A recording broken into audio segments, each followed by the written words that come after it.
Hello students, welcome again to my channel. मेरा नाम अखंड प्रताप सिंह है। आज हम लोग क्लास 11th का second chapter unit and measurement का फर्स्ट क्वेश्चन सॉल्व करने जा रहे हैं। ठीक है, आइए स्टार्ट करते हैं। तो क्वेश्चन में कह रहा है कि फिल इन द ब्लैंक्स, और 4 पार्ट में क्वेश्चन को डिवाइड किया हुआ है। इस क्वेश्चन को देखने पे बहुत ही ईजी लग रहा होगा, लेकिन इस क्वेश्चन के पहले आप लोगों को एक और इंट्रोडक्शन दिया हुआ है, और उस इंट्रोडक्शन में लिखा है take care of significant figure. Take care of significant figure का क्या मतलब होगा कि जब भी इस क्वेश्चन को सॉल्व करेंगे हम लोग, तो सिग्निफिकेंट फिगर को ध्यान में रखते हुए सॉल्व करना है। और आई होप कि आप लोग ये क्वेश्चन जब पढ़ रहे होगे या जब समझ रहे होगे तो सिग्निफिकेंट फिगर को ढंग से समझ के आए होगे। ठीक है ना। इसमें जो भी सिग्निफिकेंट फिगर का यूज होगा मैं यहाँ पे आप लोगों को बता दूँ। अगर आप लोग नहीं भी पढ़े हो सिग्निफिकेंट फिगर तो भी डोंट वरी। ठीक है ना, आइए समझते हैं।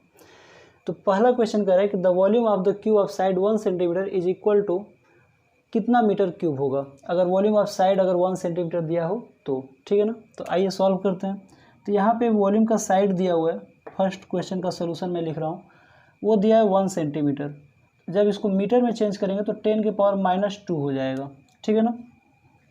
और वॉल्यूम का फॉर्मूला होता है a के पावर 3, यानी कि 10 के पावर -2 के पावर कितना हो जाएगा, 3 हो जाएगा।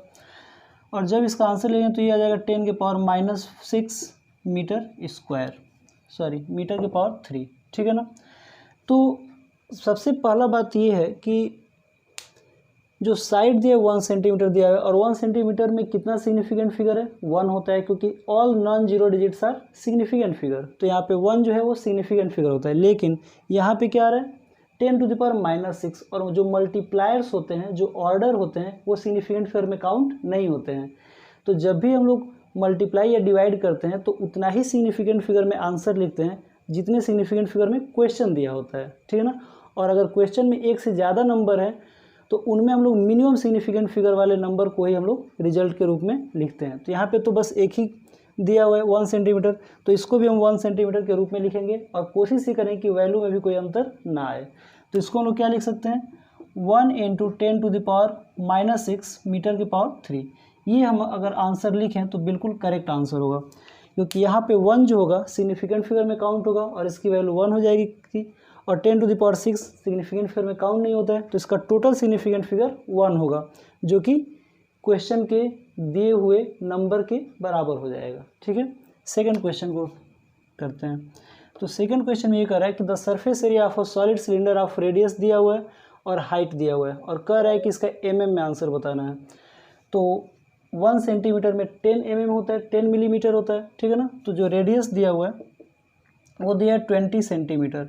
तो 20 सेंटीमीटर को 2.0 सेंटीमीटर दिया हुआ है।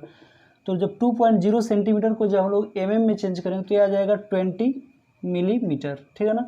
और हाइट जो दिया हुआ है वो दिया हुआ है 10.0 सेंटीमीटर। तो इसको जब हम लोग चेंज करेंगे मिलीमीटर में तो ये आ जाएगा 100, मतलब दोनों में 10 से मल्टीप्लाई कर देंगे। ठीक है, यहाँ पे ये पॉइंट दिया हुआ है। ठीक है ना। तो यहाँ पे पॉइंट का भी बहुत ही महत्वपूर्ण योगदान है। ठीक है ना, बहुत ही इंपॉर्टेंस है। क्यों बहुत इंपॉर्टेंस है, क्योंकि 2.0 का मतलब ये है कि इसका सिग्निफिकेंट फिगर 2 है, क्योंकि जो टर्मिनल जीरो होते हैं, ठीक है ना, एंडिंग जीरो, वो सभी सिग्निफिकेंट फिगर में काउंट होते हैं। ठीक है ना, जब डेसिमल के बाद आते हैं। तो अगर यहाँ पे सिर्फ 2 लिखा होता तो उसका सिग्निफिकेंट फिगर 1 होता, और यहाँ पे 2.0 लिखा है, यानी कि इसका सिग्निफिकेंट फिगर 2 हो जाएगा। और वैसे ही यहाँ पे 10.0 में भी कितना सिग्निफिकेंट फिगर हो जाएगा, 3 हो जाएगा। ठीक है ना। तो जब हम लोग आंसर लिखेंगे तो कम से कम 2 सिग्निफिकेंट फिगर में हम लोग को आंसर लिखना होगा, क्योंकि क्वेश्चन में मिनिमम सिग्निफिकेंट फिगर कितना है, 2 है। ठीक है ना। मल्टीप्लिकेशन या डिवीजन का यही रूल होता है। तो वॉल्यूम इक्वल टू क्या हो जाएगा, क्या पूछ रहा है, सरफेस एरिया पूछ रहा है। तो सरफेस एरिया इक्वल टू होता है 2πr r+h। तो ये हो जाएगा 2 × 3.14, और रेडियस की वैल्यू कितना दिया हुआ है, तो रेडियस की वैल्यू दिया हुआ है 20 मिलीमीटर।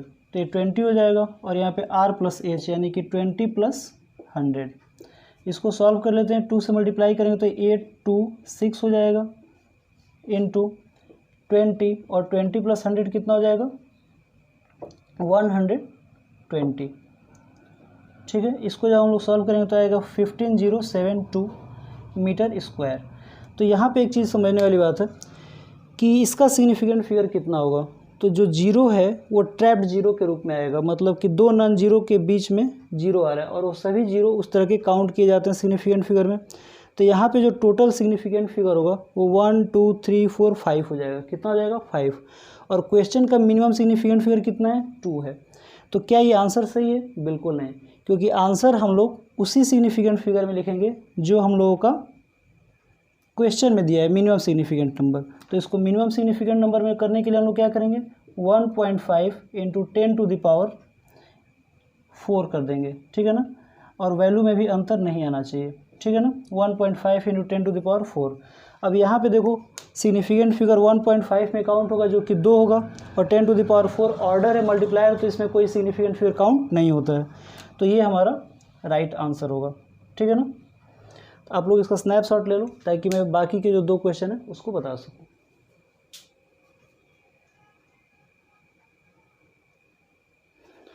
थर्ड क्वेश्चन में ये कह रहा है कि the vehicle moving with a speed of 18 km/h covers in how many metre in 1 second. मतलब कि कितना मीटर 1 सेकेंड में चलेगा ये निकालना है। तो कुल मिला के अगर इसको सीधा सीधा अगर समझा जाए तो ये मीटर अपॉन सेकेंड के यूनिट में आंसर पूछ रहा है, क्योंकि मीटर अपॉन सेकेंड का मतलब होता है कि how much metre in 1 second. पर सेकेंड का मतलब क्या होता है? 1 सेकेंड में चली गई दूरी, ठीक है ना। Distance cover in 1 second. तो वही पूछ रहा है कि कितना मीटर कवर करेगा 1 सेकेंड में, यानी कि जो दिया हुआ वेलोसिटी उसको मीटर अपॉन सेकंड में निकालना है, ठीक है ना। और कोशिश ये रखना है कि सिग्निफिकेंट फिगर में कोई डिफरेंस ना आए, क्योंकि जब भी हम एक सिस्टम के यूनिट से दूसरे सिस्टम के यूनिट में कन्वर्ट करते हैं तो सिग्निफिकेंट फिगर में कोई अंतर नहीं आना चाहिए, क्योंकि सिग्निफिकेंट फिगर एक्यूरेसी मेजर करता है, ठीक है ना। और जब एक सिस्टम से दूसरे सिस्टम में यूनिट को चेंज करते हैं तो एक्यूरेसी में कोई फ़र्क नहीं आता है, ठीक है ना। तो velocity equal to distance upon time, displacement upon time, और ये हो जाएगा 18 किलोमीटर अपॉन आवर। इसको हमको निकालना है मीटर अपॉन सेकंड में। तो इसको हम लोग करेंगे 18 और किलोमीटर की जगह पे लिखेंगे इंटू 1000 मीटर अपॉन आवर को सेकंड में चेंज करेंगे तो कितना हो जाएगा? 60 × 60। 2 0 से 2 0 कैंसिल आउट हो जाएगा, ठीक है। यहाँ पे 6 से 3 टाइम्स में 18 कैंसिल आउट हो जाएगा, और 3 से 2 टाइम्स में ये 6 कैंसिल आउट होगा, और 2 से 10 कैंसिल आउट होगा तो कितना आ जाएगा? 5 मीटर पर सेकेंड, ठीक है ना। तो क्या 5 मीटर पर सेकेंड आंसर सही है? नहीं, बिल्कुल नहीं। क्यों नहीं सही है? क्योंकि जो क्वेश्चन में 18 किलोमीटर पर आवर दिया है उसमें 2 सिग्निफिकेंट फिगर है, और इसमें कितना सिग्निफिकेंट फिगर है? सिर्फ 1 है। तो इसलिए इस क्वेश्चन को हम सही नहीं मान सकते हैं। तो हमको उसी सिग्निफिकेंट फिगर के इक्वल में आंसर लिखना होगा। तो क्या करेंगे हम लोग? इसको लिखेंगे 5.0 मीटर पर सेकेंड। अब हमारा सिग्निफिकेंट फिगर इक्वल हो गया, क्योंकि इसका भी सिग्निफिकेंट फिगर वही होगा जो सिग्निफिकेंट फिगर 18 का होगा, ठीक है। थर्ड क्वेश्चन देखते हैं, फोर्थ क्वेश्चन। तो फोर्थ क्वेश्चन में कह रहा है कि the relative density of lead is 11.3, its density is how much gram per centimetre cube.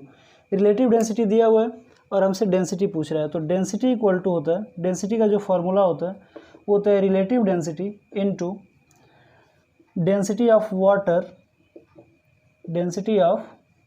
Water at 4 degree Celsius, ठीक है। और 4 डिग्री सेल्सियस पे जो डेंसिटी ऑफ वाटर होता है वो ग्राम पर सेंटीमीटर क्यूब में 1 होता है, और केजी पर मीटर क्यूब में 1000 होता है, ठीक है ना। तो इसकी वैल्यू रख लेते हैं। तो रिलेटिव डेंसिटी दिया हुआ है, कितना रिलेटिव डेंसिटी? 11.3 है। अगर हम ग्राम पर सेंटीमीटर क्यूब में निकालना चाहते हैं तो इसमें 1 ग्राम पर सेंटीमीटर क्यूब हो जाएगा, क्योंकि density of water 4 degree Celsius पे कितना होता है? 1 ग्राम पर सेंटीमीटर क्यूब, यानी कि 11.3 ग्राम पर सेंटीमीटर क्यूब हो जाएगा, ठीक है।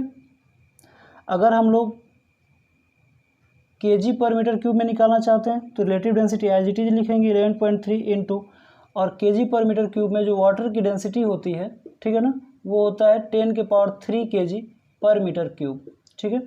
तो यहाँ पे 10⁻³ केजी पर मीटर क्यूब हो जाएगा, और इसको जब हम लोग सॉल्व करेंगे तो ये आएगा 1.13 इंटू 10⁴ केजी पर मीटर क्यूब, इसको लिख सकते हैं, ठीक है ना।